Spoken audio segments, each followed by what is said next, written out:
नमस्कार मित्रों। इस समय पूरे देश में ऐसा लग रहा है जैसे पाकिस्तान अधिकृत कश्मीर पीओके की चिंता सबको हो गई है, खासकर विपक्ष की पार्टियों को ज़्यादा हो गई है। ऐसा लगता है जैसे प्रधानमंत्री नरेंद्र मोदी की सरकार ने हमारे देश में पाकिस्तान अधिकृत कश्मीर था, उसको पाकिस्तान को दे दिया। इसलिए कहा जा रहा है कि भाई आप ले तो आओ उसको, आपने लिया क्यों नहीं? आपके पास तो मौका था पीओ को ले लेने का। जब विपक्ष तो अपनी ओर से कह रहा है, लेकिन अब देखें कि सरकार की ओर से भी बयान दिए जा रहे हैं। अब प्रधानमंत्री अगर स्वयं संबोधन में कहते हैं कि भारत पाकिस्तान से अगर बातचीत होगी तो पाक अधिकृत कश्मीर पर ही होगी, बाकी किसी चीज पर नहीं होगी। न टेरर और टॉक होगा, न ट्रेड और टॉक होगा। राजनाथ सिंह जी अपने भाषण में कह रहे हैं कि एक दिन पाक अधिकृत कश्मीर के लोग स्वयं ही मिलके आ जाएंगे। उन्होंने कहा कि ये तो अभी ट्रेलर था, अभी जो हमने दिखाया, असल तो बाकी है अभी। और इशारा था कि पीओ को वाला असल होने वाला है और हमारे पास आने ही वाला है। और उन्होंने एक और उदाहरण दिया कि नहीं वहाँ के लोग तो भारत में ही रहना चाहते हैं, क्योंकि जब महाराणा प्रताप के छोटे भाई शक्ति सिंह उनसे रूठ कर चले गए थे तो महाराणा प्रताप ने कहा क्या होगा, एक दिन भाई ही तो है। अब उन्होंने इस कश्मीर और उस कश्मीर को महाराणा प्रताप और शक्ति सिंह से तुलना कर दी। कई लोगों को नागवार गुजरा है कि ये क्या भाई, जम्मू कश्मीर को आपने जो है महाराणा प्रताप और शक्ति सिंह से तुलना कर दी। हमारे विदेश मंत्री ने पिछले वर्ष ही आपको याद होगा कि लंदन के चैथम में जब वो बोल रहे थे तो उन्होंने कहा था कि जम्मू कश्मीर का तो बाकी सॉल्यूशन हो चुका है, 370 हटाने से जो समस्या थी वो खत्म हो गई। उसके बाद आर्थिक डेवलपमेंट के लिए काम किया गया, फिर चुनाव करा करके वहां लोकतांत्रिक सरकार आ गई, अब आर्थिक विकास हो रहा है। अब जो बचा हुआ काम है वो तो बस केवल पाक अधिकृत कश्मीर है, उसको लेना है। वो ले लिया, जम्मू कश्मीर की समस्या का समाधान हो गया, और कोई समस्या है ही नहीं जम्मू कश्मीर की। तो इस समय प्रधानमंत्री बोल रहे हैं, रक्षा मंत्री बोल रहे हैं, गृह मंत्री जाके बोल करके आए हैं। तो सरकार की ओर से लगातार जो विषय है उसके आधार पर ऐसा वातावरण कुछ लोग बना रहे हैं जैसे, हालांकि इसमें से किसी ने भी अभी नहीं कहा है कि हम पाक अधिकृत कश्मीर लेने जा रहे हैं, उसके लिए युद्ध करने जा रहे हैं। पाकिस्तान को चेतावनी भी नहीं दी है कि आप पाक अधिकृत कश्मीर छोड़ दो, पीओके छोड़ दो, पीओके छोड़ दो, नहीं तो हम अटैक करके ले लेंगे। ऐसा कुछ हुआ नहीं है, लेकिन एक वातावरण बना हुआ है। अब आइए इस पर देखते हैं कि क्या वाकई ये जो बयान सब दिखाई दे रहा है यह पाक अधिकृत कश्मीर के लिए ही है। क्या वाकई पाक अधिकृत कश्मीर भारत लेने की तैयारी कर रहा है? क्या वाकई पाक अधिकृत कश्मीर इस हालत में है कि वो भारत के साथ मिल जाए? क्या वाकई पाक अधिकृत कश्मीर को लेना बहुत सामान्य सी बात होगी? क्या ऐसा है? कि कोई भी क्षेत्र हमारे साथ आता तभी है जब उसका मन आपकी ओर है। अगर पाकिस्तान अधिकृत कश्मीर में हाल के दिनों में पाकिस्तान के विरुद्ध आंदोलन हुआ है, कहीं अगर हिंदुस्तान जिंदाबाद के नारे लगे हैं, तो उस वीडियो में कितने लोग रहे होंगे? अगर वहां की आबादी 40 लाख के आसपास पाक अधिकृत कश्मीर की है, 20 लाख आपको गिलगित बल्तिस्तान की आबादी है, कुल मिला लीजिए अगर, तो उसमें से अगर 5000 लोग, 7000 लोग, 10,000 लोग भी सपोर्ट में आ जाते हैं तो उसके क्या मतलब है? और वो भी कब समर्थन में आए हैं? जब भारत के विभाजन के बाद कबायलियों के बेस में पाकिस्तानी सेना, कबायली भी, वो आतंकवादी, सबने मिलकर के हमले किए और युद्ध शुरू किया।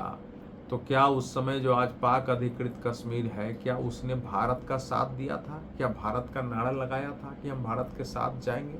समस्या तो इधर भी थी, यहां भी बहुत बड़ा वर्ग आंदोलन कर रहा था। तो अतीत को हमको याद रखना चाहिए कि क्या ये सब लोग भारत के साथ थे उस समय? इन लोगों ने किसकी मदद की? आखिर उधर भी तो हिंदू कुछ थे, हमारी शारदा पीठ तो उधर ही थी। उनके साथ क्या हुआ, उन लोगों ने कैसे हुआ? और जब युद्ध शुरू हो गया तब क्या हुआ? और उसके बाद भी देखें तो भारत के पक्ष में कब रहे हैं पाक अधिकृत कश्मीर के लोग और कितने रहे हैं? आप उस पाक अधिकृत कश्मीर को छोड़ दीजिए, आप हमारे पास जो कश्मीर जम्मू कश्मीर है वहाँ का जो बहुत बड़ा वर्ग है, जो खासकर उसकी सहानुभूति किसके साथ है आज भी? आज अगर अंडर ओवरग्राउंड वर्कर पकड़े जा रहे हैं तो ओवरग्राउंड वर्कर होने का क्या मतलब है?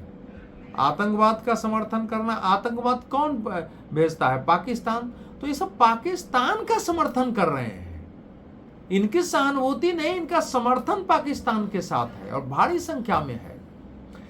जब 370 नहीं हटा था तब लाल चौक पर क्या आपके झंडे, तिरंगे झंडे लहराए जाते थे?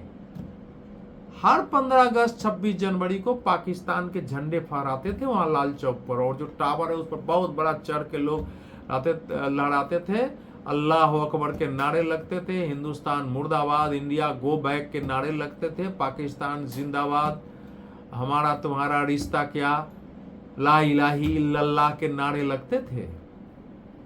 अगर किसी को एक गलत फहमी है कि आतंकवाद पैदा होने के पहले क्या था, तो आतंकवाद पैदा होने के पहले जम्मू कश्मीर का एक झंडा होता था। इसलिए किसी को गलत, जब हमारे क्षेत्र में जो जम्मू कश्मीर है, जहां यहां से लाभ मिल रहा है, उधर से ज्यादा यहां आपके पास सारी सुविधाएं हैं, आपको अधिकार हैं, आपको विशेषाधिकार तक दिए गए हैं, और जब इधर के लोग ही भारत के नहीं हो रहे हैं तो पाक अधिकृत कश्मीर के लोग हो जाएंगे, ये हम कैसे कल्पना कर रहे हैं? इसलिए पाक अधिकृत कश्मीर हमारा 22 फरवरी 1994 को संसद में पारित संकल्प है कि हमको पाक अधिकृत कश्मीर मिलाना है। एक एक भारतीय के खून में ये भाव है कि कश्मीर गलत तरीके से उधर चला गया है, कश्मीर हमारा है, और सामरिक दृष्टि से स्ट्रेटेजिकली वो बहुत महत्वपूर्ण है। दुनिया में जो 8 माउंटेनियस हैं वो बहुत कम संख्या है, उनका बहुत महत्व होता है, वो है जम्मू पाक अधिकृत कश्मीर।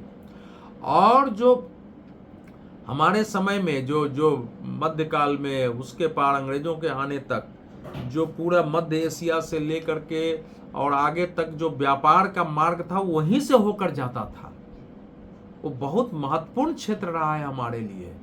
वो पाक अधिकृत कश्मीर कोई ऐसे नहीं रहा है, और आज उसके नहीं होने से हमारी स्ट्रेटेजी की बहुत कमजोर हो चुकी है। हमको सियाचिन में समस्या है, कई जगह हमारे लिए समस्या खड़ी हो रही है। तो हमारे देश की सुरक्षा की दृष्टि से भी पाक अधिकृत कश्मीर, मतलब पूरा कश्मीर भारत के साथ चाहिए। अब पाक अधिकृत कश्मीर जो है वो अफगानिस्तान के एक प्रांत से मिलता है, पाकिस्तान के तो पाकिस्तान का भाग नहीं है, लेकिन पाकिस्तान के साथ है, उधर चीन से मिलता है। तो ये इतना बड़ा वो क्षेत्र है, तो आप सोचिए उसकी स्ट्रेटेजिकली हमारे लिए उसका कितना महत्व है।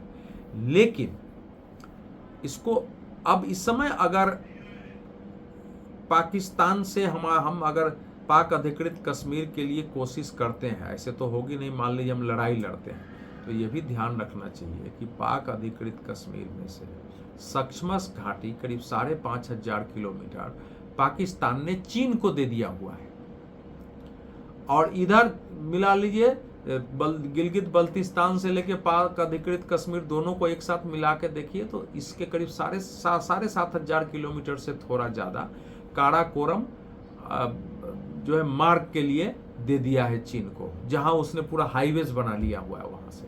और उसका जो भारत चाइना सीपेक है, चीन भारत इकोनॉमिक कॉरिडोर है, वो भी उस क्षेत्र से गुजर रहा है। तो जब भी आप लेंगे तो चीन के साथ भी आपको युद्ध करना पड़ेगा, ऐसा होगा नहीं, चीन ऐसे छोड़ेगा नहीं उसको। पाकिस्तान से भी तो एक तैयारी चाहिए, एक लॉन्ग वार होगी, और कैसे होगा ये देखना पड़ेगा, लेकिन देश का कमिटमेंट में लेना चाहिए। लेकिन ये जो हम मान लेंगे कि वहाँ के लोग आंदोलन क्यों कर रहे हैं, कभी इस पर विचार हुआ है? इसलिए कर रहे हैं कि पाकिस्तान ने उसको अपने संविधान में अपने पार्ट तो नहीं मिला है, लेकिन पाकिस्तान के एक गुलाम की जगह है, उसका एक सैटेलाइट स्टेट की ऐसा लग रहा है कि उसका एक सैटेलाइट प्लेस है वो पाकिस्तान। वहाँ ये शिया बहुल क्षेत्र है, पाकिस्तान वहाँ पंजाबी सुन्नियों को भारी मात्रा में बसाया है, लोग वहाँ जमीनें खरीद रहे हैं, बस क्योंकि जमीन वहाँ खरीद सकते हैं, वहाँ बस रहे हैं, वहाँ अपने हिसाब से जी रहे हैं, और इनके साथ समस्या पैदा होती जा रही है। उसके बाद विकास के काम नहीं हो रहे हैं, और सारे आदेश लागू होते हैं इस्लामाबाद से, प्रधानमंत्री यहाँ के हैं, उनकी नियुक्ति होती है इस्लामाबाद से। वो इस्लामाबाद के माने जाते हैं कि ये तो इस्लामाबाद का जो है खिलौना है बैठा हुआ। तो इसके कारण हो रहा है क्योंकि समूचे पाकिस्तान संकट में है। पाकिस्तान में ही आंदोलन होते रहते हैं अर्थव्यवस्था को लेकर, रोटी के लिए, रोजगार के लिए, सारे संकटों के लिए हो रहा है, तो उसका तो शिकार ये भी है। तो जब समस्या आई और सेना यहाँ अत्याचार करती है, वहां आतंकवादी पैदा किए जाते हैं, तो एक असंतोष जो है पाकिस्तान के विरुद्ध इस कारण से है, इसलिए नहीं कि भारत के प्रति सहानुभूति हो गई है। तो इसका हमको बहुत ध्यान रखना पड़ेगा। और पाक अधिकृत कश्मीर को शेख अब्दुल्ला अपने साथ नहीं रखना चाहते थे। ये बहुत कम लोगों को मालूम है कि शेख अब्दुल्ला चाहते थे कि ये उसी तरफ रहे ना तो हमारे लिए इधर समस्या हो जाएगी। वो चाहते नहीं थे। अब नेहरू जी ने फिर क्यों, क्या शेख अब्दुल्ला से प्रभावित होकर नेहरू जी ने उसको यूं ही छोड़ दिया? क्योंकि जो इतिहास बताता है कि जब हमारी सेना, अलग अलग संगठन के लोग, आरएसएस के लोग भी उसमें शामिल थे, प्रजा परिषद के लोग सब आंदोलन कर रहे थे, युद्ध भी कर रहे थे, सैनिकों की मदद कर रहे थे, लोग संघर्ष करने को तैयार थे। अचानक बीच में युद्ध रोक दिया गया और जो पार्ट उधर था और ये चले गए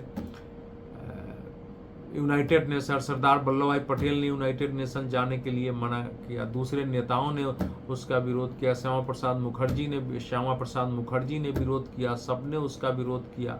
लेकिन कहा जाता है कि लॉर्ड माउंटबेटन की सलाह पर उन्होंने वो इसको लेकर यूनाइटेड नेशन में चले गए और तब से वो स्थिति वहाँ बनी हुई है।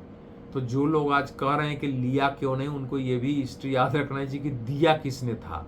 आज जिसने दिया उसने, यानी नेहरू जी तो छोड़िए, इंदिरा जी 1971 का युद्ध लड़ रही थी, क्या कोई प्रयास किया शिमला समझौते में? राजीव जी होकर के गए। सोनिया जी 10 साल तक सुपर प्रधानमंत्री रही है, भले पद पर नहीं रही है उस काल में।